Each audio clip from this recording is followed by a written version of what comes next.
Hey guys, in this video, going to be going over the competitive moveset build for Wobbuffet in the Gen 2 Pokemon games. It's very straightforward given the fact that Wobbuffet can only learn 4 moves in the Gen 2 games, but nonetheless, I wanted to cover this Pokemon given its very unique capabilities. So starting off, Wobbuffet is a Psychic type. This is going to leave it resisting Fighting and Psychic, and then weak to Bug, Dark, and Ghost. Very unique stats with HP all the way up there at 190. The attack and special attack as well as speed are each at 33. None of our moves are going to be going off of our attack or special attack option, so not a big deal there. And then we can see the defense and special defense each at 58. And essentially what we have with Wobbuffet is a Pokemon that has very high HP and is looking just to predict what the opponent is going to do and deal the damage back to them with either Counter or Mirror Coat. So the move Counter, if hit by a physical attack, you're going to return double damage, and Mirror Coat is just the special attack version of this. And then you're going to round out this build with the moves Destiny Bond, which if the opponent knocks out the user, it also faints. So if you can predict that you're about to faint, you can use Destiny Bond to eliminate your opponent as well. And Safeguard for 5 turns protects the user and its party from status, and this can be nice if you have to switch your Wobbuffet out for whatever reason. And Wobbuffet just doesn't enjoy having status against it anyways.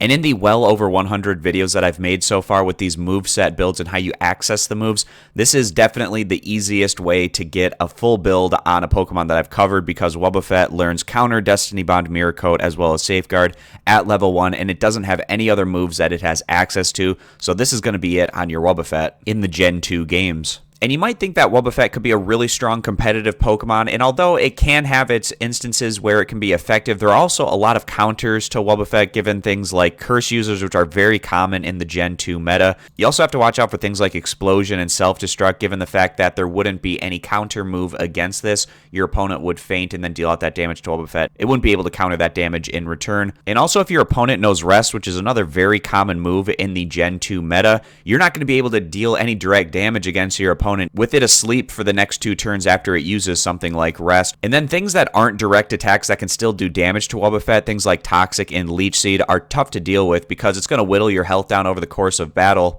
And if you're not taking direct attacks, you're not going to be able to counter that damage back against your opponent, and that's why Toxic and Leech Seed can be difficult to deal with. So there's going to be a lot of instances of things that can be very annoying to deal with if you're a Wobbuffet user in a Gen 2 competitive environment. The item that we have to round out this build is Leftovers. At the end of every turn, the holder restores 1/16 of its max HP. And you can pick this up from a Wild Snorlax, from a trash bin in the Celadon City restaurant, and by trading Wild Clefable or Wild Snorlax from the Gen 1 Pokemon games over to the Gen 2 games. And that'll wrap this one up. So it's not impossible for you to deal out some interesting things with Wobbuffet in a competitive environment, but there's just so many things that are popular in the Gen 2 meta that can counter Wobbuffet that it makes it a difficult option to have in your team if you're looking to compete at the highest level. And that's going to finish this one off, so I appreciate you guys stopping by. Consider subscribing to the YouTube channel, and I'll catch you back here next time.